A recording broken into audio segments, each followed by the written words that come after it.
ඔන්න අද දිනේ අපොස සාමාන්‍ය පෙළ ප්‍රතිඵල නිකුත් වෙලාලු. ඉතින් අද දවසේ අපිට පොඩි ආරංචියක් ලැබුණා. ගාල්ල හිරුඹුර පැත්තේ ඉන්න ළමයෙකු පුදුම සහගත දස්කමක් දක්වලයි කියලා. අපි හිතුවා ඒ දස්කම කළ ළමයාව ඔයාලට හඳුන්වලා දෙන්න. ඔන්න අද අපි ආවා සාමාන්‍ය පෙළ විභාගයෙන් අසාමාන්‍ය දස්කම් පෑ ශිෂ්‍යයෙක් හොයාගෙන.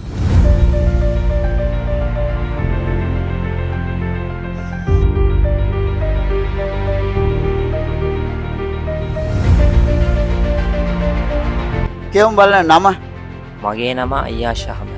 ඔබ ඉගෙනගත් පාසල මම ඉගෙන ගත්තේ ගාල්ල ලබුදුව සියදම විද්‍යාලය. සාමාන්‍ය පෙළ අසාමාන්‍ය ලෙස කියන්නේ මෙයා ඉගෙන ගත්ත වසර.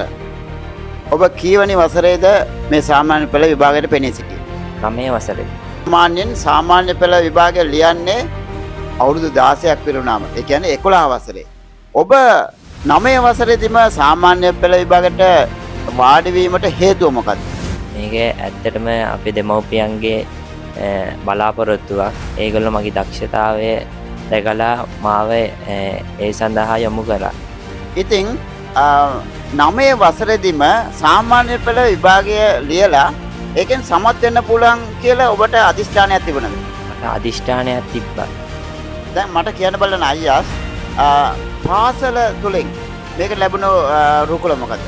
මගේ බලාපොරොත්තු වුණේ ඉස්කෝලේ ඉඳන්ම මේ විභාගයට මුහුණ දෙන්න. හැබැයි නීත්‍යානුකූලව ඒක ඉස්කෝලේ ඉඳන් කරන්න බෑ. අඩු වයසේදීම මේ විභාගයට මුහුණ දෙන්න නම් ඉස්කෝලෙන් අස් වෙලා ඒක පෞද්ගලිකව තමයි අයදුම් කරන්න ඕන. මම පෞද්ගලික අයදුම් කළා තමයි මේ විභාගෙට. හරි. අයියාෂ්. ඉතින් කියවම් බලන්න ඔබ මේ 9 වසරේදී සාමාන්‍ය පෙළ විභාගයට පෙනී හිටලා ඔයාගේ රිසල්ට් එක මොකද්ද? A8යි B1යි. ඔන්න බලාගෙන යාළුවනේ A8යි B1යි. අපි අහමු B1 මොකද්ද කියලා. ඉංග්‍රීසි විෂයට. ඔව් අත්‍යවශ්‍යම විෂයක්. ජාත්‍යන්තර භාෂාව ඉංග්‍රීසි. B සමාර්ථයක් ලබාගෙන තිබෙනවා. ඔබ බලාපොරොත්තු වුණාද ඉංග්‍රීසි භාෂාවෙනුත් ඒකක් ගන්න? මගේ බලාපොරොත්තු වුණේ A9ක් ගන්න. හැබැයි මට ඉංග්‍රීසි විෂයට ඒකක් ගන්න බැරි වුණා. මම බලාපොරොත්තු වෙනවා ඉංග්‍රීසි විෂය නැවතත් සමීක්ෂණයට යොමු කරන්න. ඉතින් අයියාෂ් විශ්වාසයක් තියෙනවා A9ක් ගන්න. ඒ කියන්නේ රීකරෙක්ෂන් දැම්මාම සමහර වෙලාවට තව එකක් එකතු වෙන්න පුළුවන්. එතකොට 9 වසරේදී A9ක් ගත්ත ඒ ප්‍රබලයා බිහි වෙනවා. ඉතින් අපි අහමු පවුලේ තොරතුරු ගැන. ඔබගේ පියා මොකද කරන රැකියාව? මගේ තාත්තගේ නම මොහම්මඩ් වාහිර්. එයා මකුළුව ග්‍රාමයේ ඉපදුනේ. මගේ අම්මගේ නම සම්සුල් ආරිෆා. එයා කරාපිටියේ. මගේ තාත්තා මම පොඩි කාලෙම විදේශගතව සිටින්නේ. ඔහු නිසා තමයි මට මෙවන් විශාල ඉලක්කයක් කරා ළඟා වීමට හැකියාව ලැබුණේ. ඔහු තමයි මට විශාල ශක්තියක් දුන්නේ. මගේ අයියා මොහමඩ් රසීම්. ඔහුගේ උසස් පෙළ හැදෑරුවේ ගාල්ල රිෂ්මන් විද්‍යාලයේ. එයාටත් සාමාන්‍ය පෙළ විභාගයට A9ක් තිබුණා. ඔහු විශ්වවිද්‍යාලයේ ඉංජිනේරු පීඨයේ දෙවැනි වසරේ හදාරා. මට බාල සහෝදරියකුත් සිටිනවා. ඇගේ නම අස්මා අෆ්රින්. ඇය දැන් සිරිධම්ම විද්‍යාලයේ 5 වසර හදාරනවා. අයියාස් මට කියන්න බලන්න මේ 10 වසර 11 වසර සාමාන්‍ය පෙළ විභාගයට ඉගෙන ගන්න කලින් ඔයා මේ සිලබස් එක කවර් කරේ කොහොමද? ඇත්තටම මට මේ අදහස ආවේ මං 8 වසරේ ඉන්නකොට මට මේ සිලබස් දෙකම කවර් කරන්න අවුරුද්දක කාලයයි තිබ්බේ. යනවා මං ගුරුවරුන්ගෙන් උපදෙස් ඇහුවා. මං ඇත්තටම උපකාරක පන්ති වලට සහභාගී වුණා. මං ගෙදරදීත් වැඩ කොටස් කළා. මගේ ඉලක්කයට ගියා.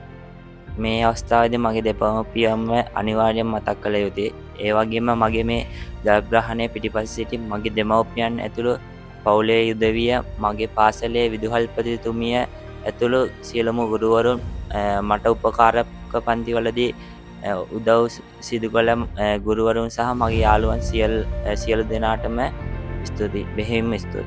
අවසාන වශයෙන් අපි අහන්න යන්නේ අයියාෂ් ඔබගේ අනාගත බලාපොරොත්තු මොකද්ද? ඒ වගේම මෙවන් දස්කම් පාන සිටින මතු පරපුර වෙනුවෙන් ඒ කියන්නේ ඔයා වගේ අඩු වයසින් සාමාන්‍ය පෙළ විභාගයට පෙනී සිටීමට කැමැත්තෙන් සිටින අයට ඔබ දෙන පණිවිඩය මොකක්ද? මගේ අනාගත බලාපොරොත්තුව එයාක්‍රාෆ්ට් ඉංජිනේර කෙනෙක් වීම. ඒ වගේම මං වගේ මේ රට තුළ විශේෂ දක්ෂතා සැඟවී තිබෙන ගොඩක් මිතුරන් සිටිනවා. ඔබට ඒ වගේ දක්ෂතාවයක් තිබෙනවා නම් කිසිම තකිතයකින් තොරව ඔබේ අභියෝගයට මුහුණ දෙන ලෙස මං කාරුණිකව ඉල්ලා සිටිනවා. ඉතින් සාමාන්‍ය පෙළ විභාගයෙන් අසාමාන්‍ය දක්ෂකම් පෑ ඒ ශිෂ්‍යාව හඳුනලා දුන්නා. තවත් මෙවන් වීඩියෝකින් ඔබ හමු වනතුරු අදට සමුගන්නවා. බොහොම ස්තුතියි.